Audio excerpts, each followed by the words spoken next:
All right, ROG Zephyrus G16. Where do I start? Remember what I said earlier this year on CES when these things came out? I think I found the best laptop for 2024. Seriously, this is probably going to be one of the best selling laptops, period. Yeah, I think Asus needs to work out a lot of things with this laptop. In fact, I don't think I've ever had this amount of trouble making a laptop review.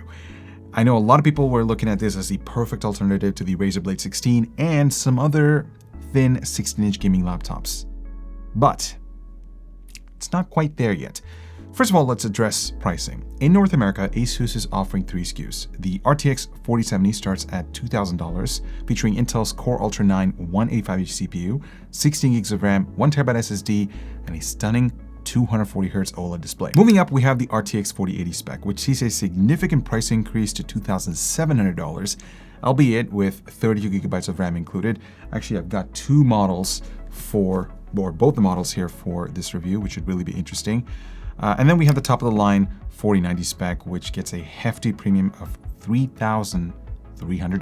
You see, it's not like these GPUs are anything new. Physically, these models are the same. They even come with the same CPU across the board. You're just contributing to Asus's markups.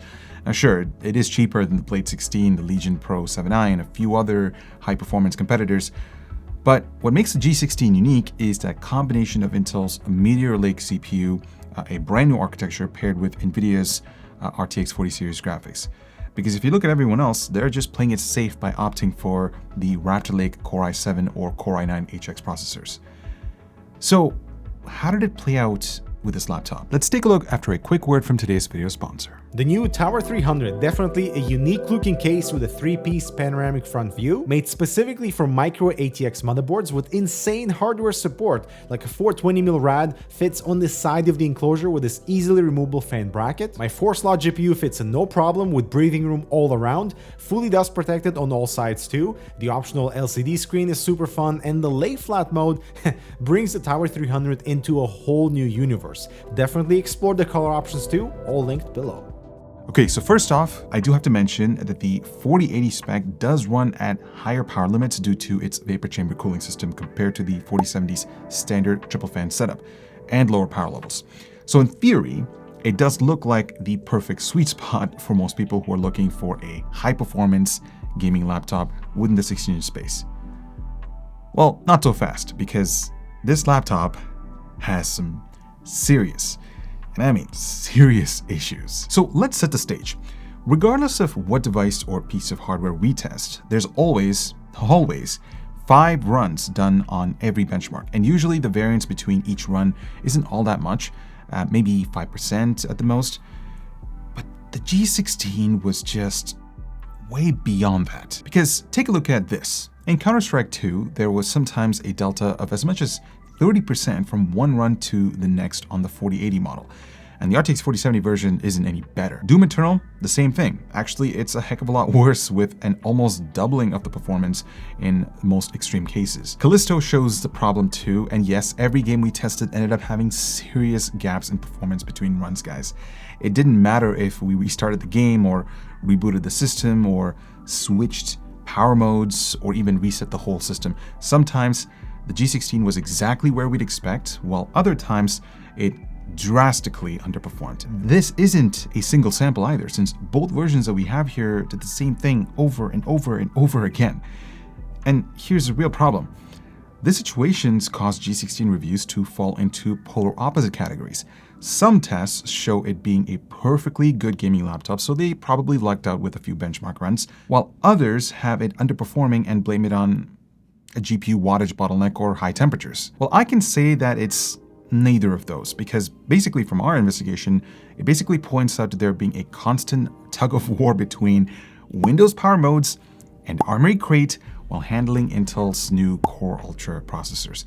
Typically, Armoury Crate should have the ability to override or at least complement the default Windows power plans, but in this case, sometimes Windows wins, which causes very low CPU wattage, while other times Armoury Crate gets in the way and everything returns to normal.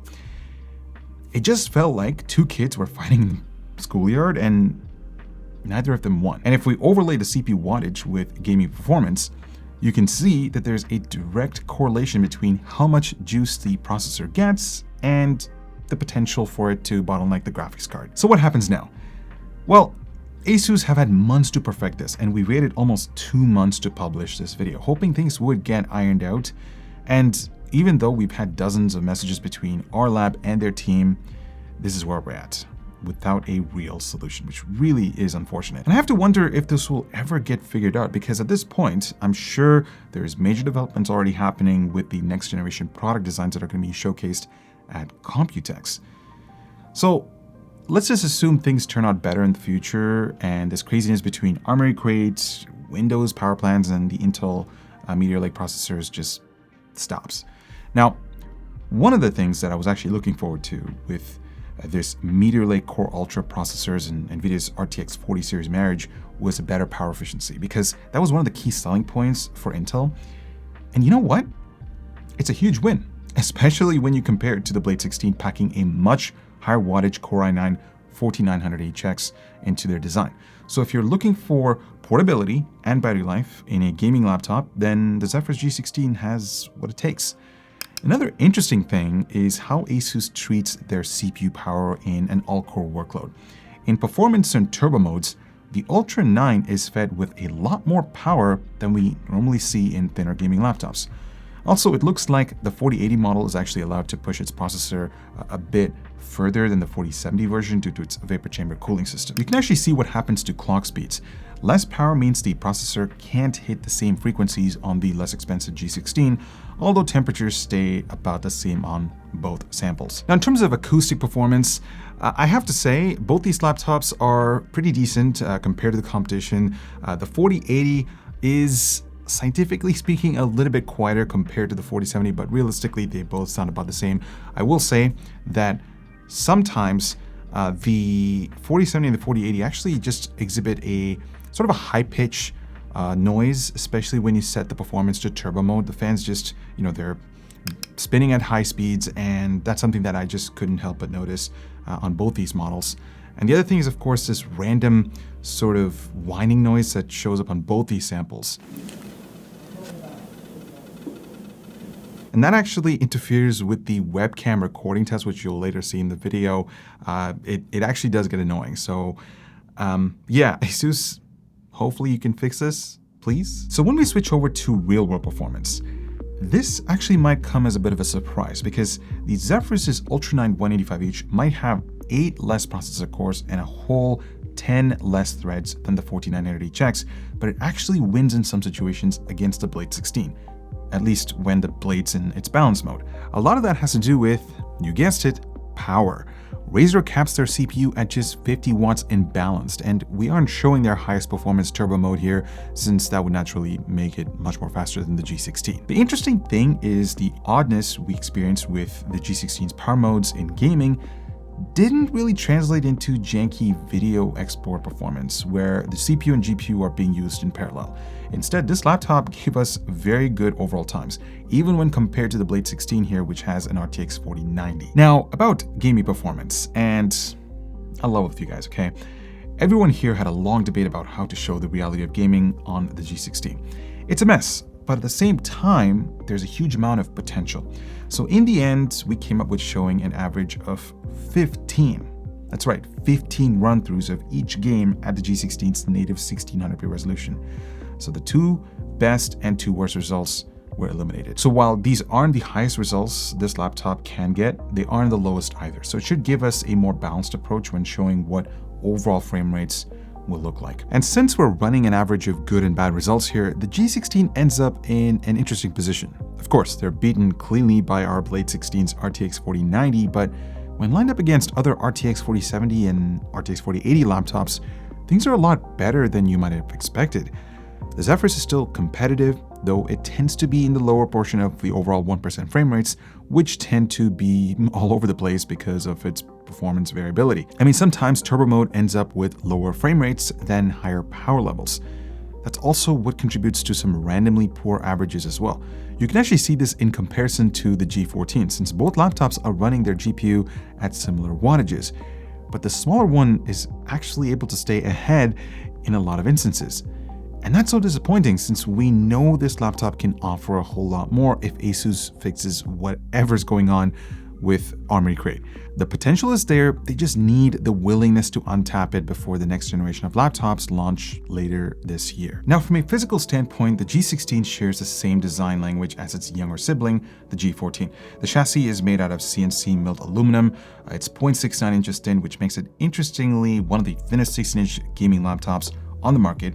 It's thinner than the Blade 16 and even the Legion 7 High. I'd say that build quality is solid. It's certainly a refreshing change over the previous generations. Unfortunately, the hinge on these models are a bit too wobbly, but other than that, it feels very similar to the G14. You also get the cool slash bar at the front lid that can be customized with various lighting effects through Armoury Crate. You can also pick this up in platinum white, which unfortunately will set you back another $200. I mean, so seriously, $200 for another color? Like, it does make sense. The interior space is roomy with two large front-facing speakers and a standard-sized keyboard. I really enjoyed my typing experience. Asus makes one of the best switches on the market right now, right below the Legion laptops. My only pet peeve is I just wish they changed the font style on these keycaps. I mean, perhaps they could switch it up with the next generation to complement the subtle design. You get RGB lighting and a massive trackpad, which is also a glass surface, and it feels incredible. Finger navigation is super smooth. The buttons feel nice and tactile. It's super responsive. Haven't had any issues so far. Now, if you remember with my G14 review, I highlighted how amazing the built-in speakers were. The G16 follows suit in that aspect as well, thanks to its larger size. Asus managed to implement slightly larger drivers, leading to an even more immersive audio experience. So with 6 speakers in total, it delivers exceptional sound quality, surpassing competitors like the Blade 16, the Legion Pro 7i, and arguably anything else that's currently available on the market right now.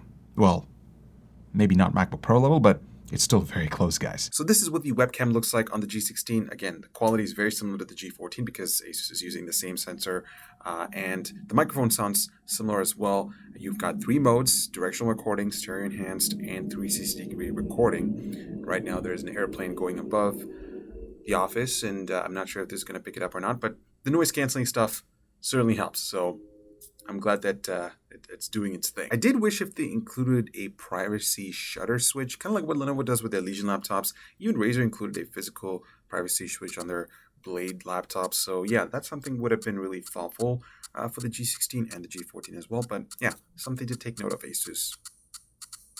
Now, considering how thin this laptop is, I'm surprised at how many ports that Asus was able to implement within the chassis. So on the right-hand side, you get USB 3.2 Gen 2 Type-C port, which doubles as DisplayPort 1.4. That's directly linked to the GPU, and it also supports 100-watt PD charging.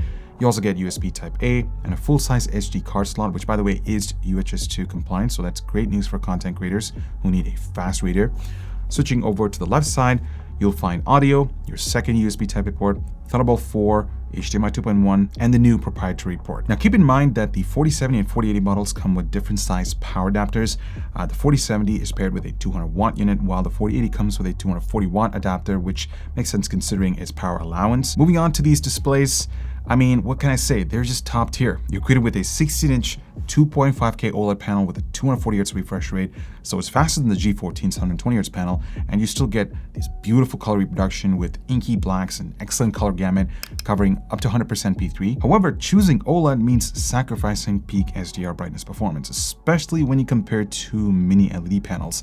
Our samples averaged around 420 nits, which is still pretty good, and you also get VRR. Basically, Asus partnered with Samsung and Nvidia to achieve a 960Hz pixel emission rate, ensuring a tear-free gaming experience regardless of brightness levels. I've talked about this in depth in my G14 video. If you're interested in learning more, you can check that out. But yeah, overall, I love gaming on this display.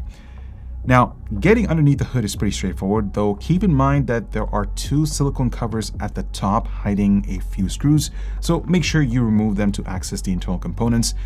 Unfortunately, just like the G14, Asus has taken away access to the RAM modules, so what you configure online is what you're going to stick with for the rest of the laptop's lifespan, which really sucks.